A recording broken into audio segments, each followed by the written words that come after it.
I was tempted at the end of the reading of the first lesson to make the comment, "What a screwed up family." I'm sure you have heard that designation with regard to some family you have encountered. It may have been a neighbor or some branch of your own family. I've said it after sitting for hours, sitting with weeping parents and grandparents and listening to their tale of woe about their family problems. I have said those words, "What a screwed up family," about my own family. Not often, but it has been done.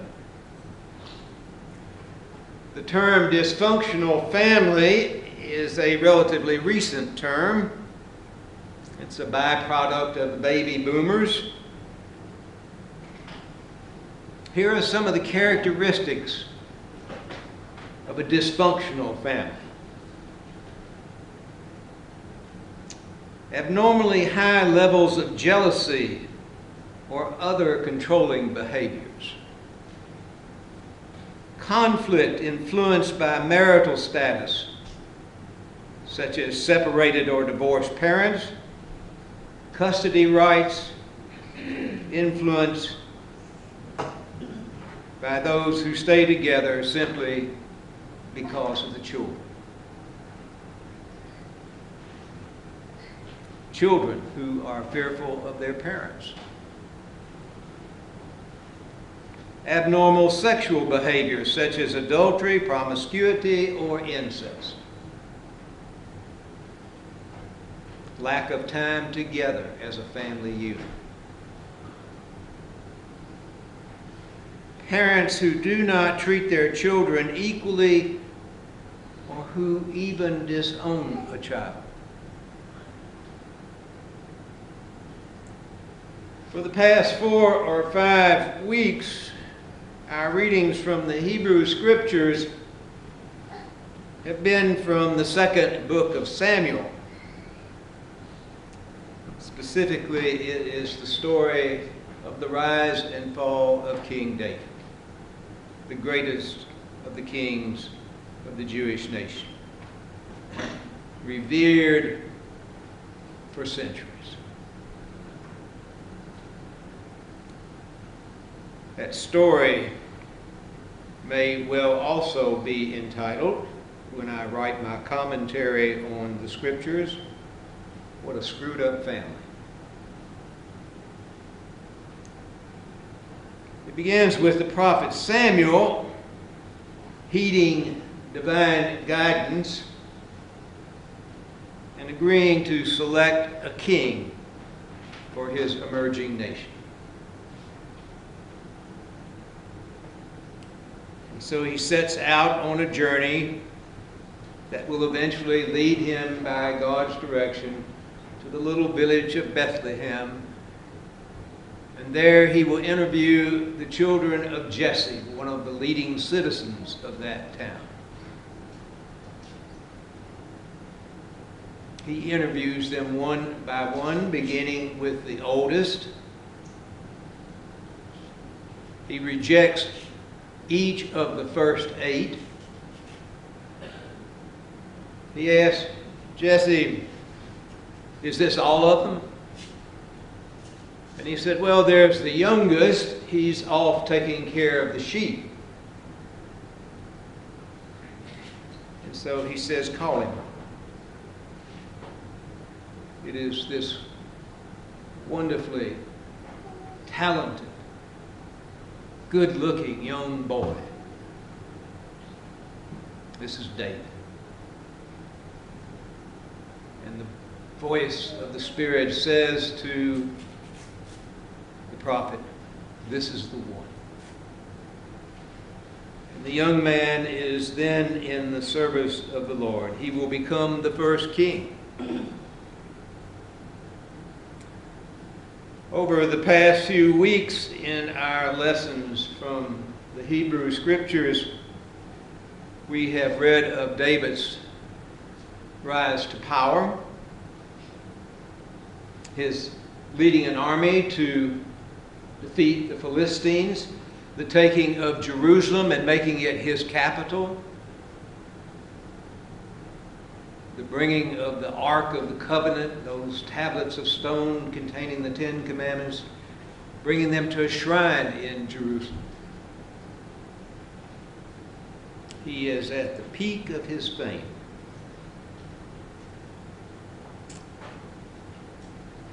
Talk about someone who has it made.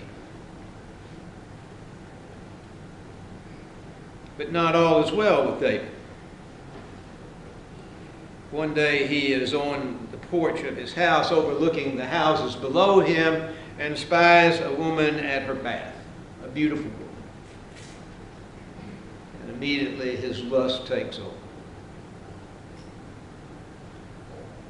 We all know the story of David and Bathsheba.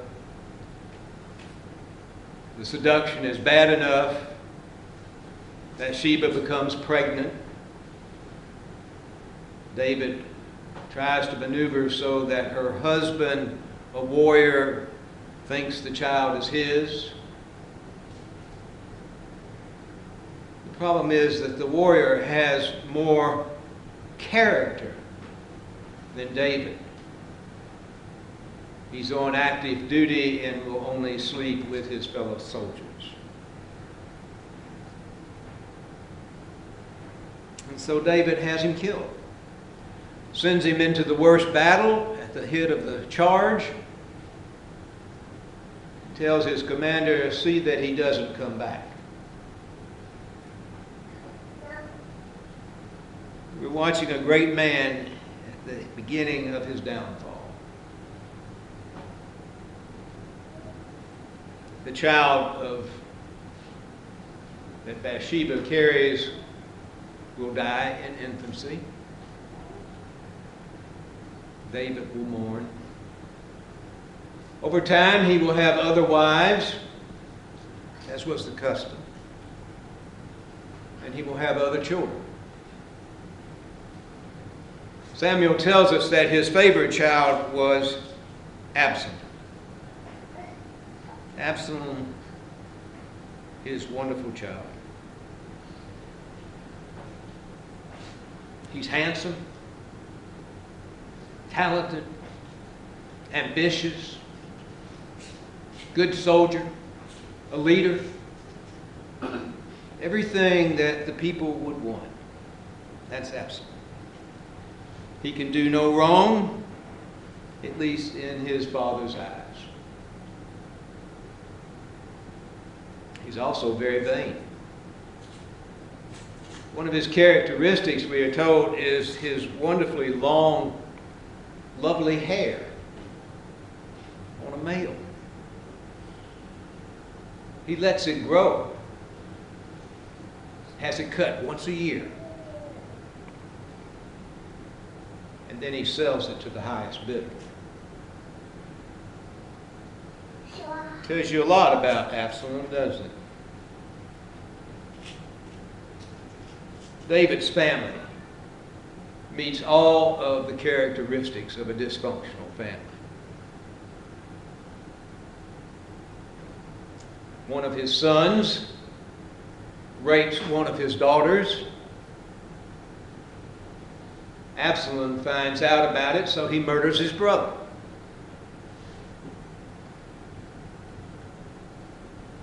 Talk about a screwed up family.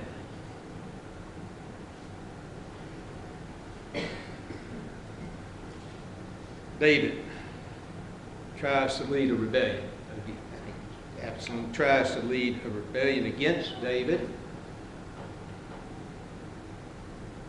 They are pitted against each other, and still David makes excuses for him. They get word that Absalom and his followers are holed up in a certain place, and David sends his general and some troops to capture him. And what does he tell them instruction-wise? Don't hurt him. don't hurt him. Joab, the general, has more sense. He's also a professional. They find Absalom hanging in a tree, his hair caught in the branches, dangling there defenseless. He recalls David's instructions, don't hurt him. And he takes his spear and puts it through him.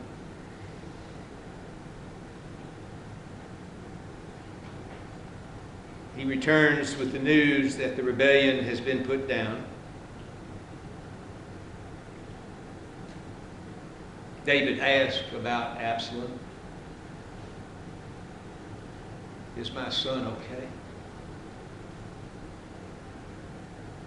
And when he is told that his son has been killed, he falls to his knees wailing, my son, would I had died instead of you.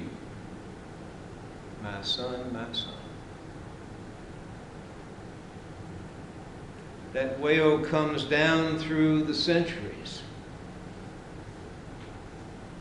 It comes down to every single family who has known tragedy, who has had a child lost to that family, who knows regret for might have been and will not be.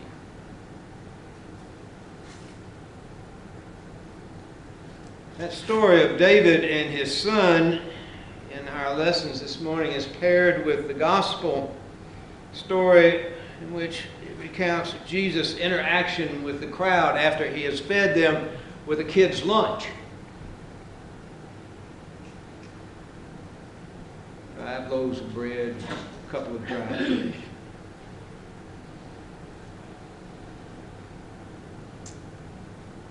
The people don't know what to make of Jesus.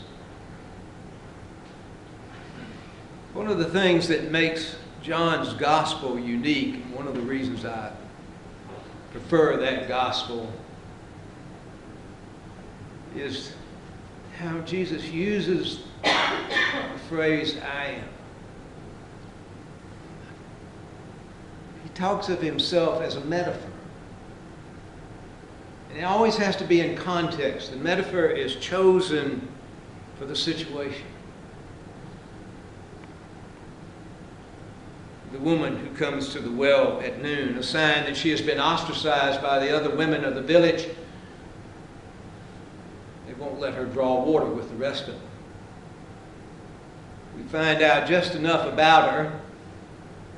5 husbands discarded, living with a 6th man. Oh, she's being punished off. What Jesus says to her? He asks for a drink. He's broken the first rule. You don't, in that culture, a man does not speak to a woman. What he says to her, I am living water. That's what she craves. Yes, water from the well, but what she really craves is living water that washes clean and quenches thirst.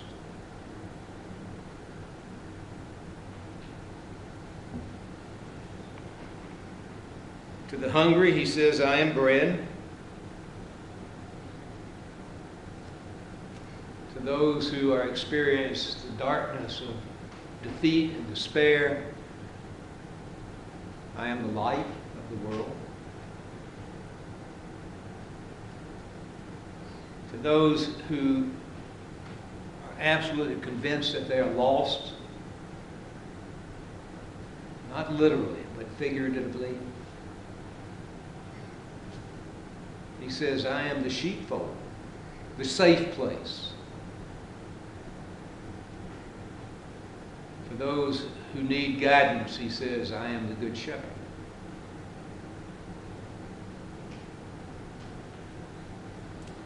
That's John's gospel.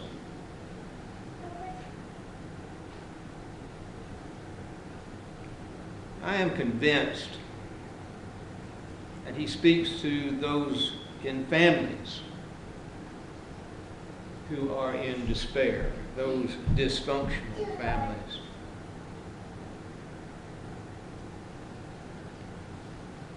To those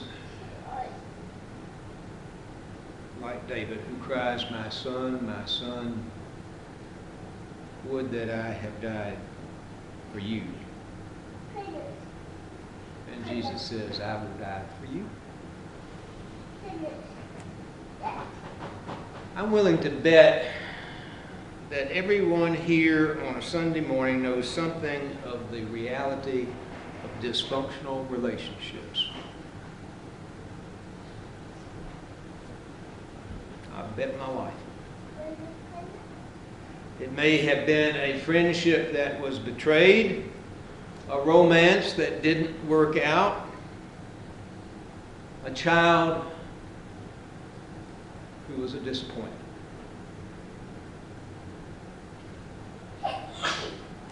I suspect that most marriages know something of that. I am sure that at some time or another, everyone who walks through those doors has experienced hunger like those people on the hillside that Jesus fed. Fed with what appears to be something very insignificant. I believe that everyone who comes to this altar rail each week comes hungry and thirsty for something. Hungry and thirsty for something. And you get that little piece of wafer and that tiny sip of wine. But you get the promise. Promise that I am the bread of life. I am convinced that everyone here on any time, any Sunday morning, will at some time or another experience painful loneliness. Hopefully they are reminded by you and me or someone that they have that invisible cross on their forehead and recall those words, you are marked as my own forever.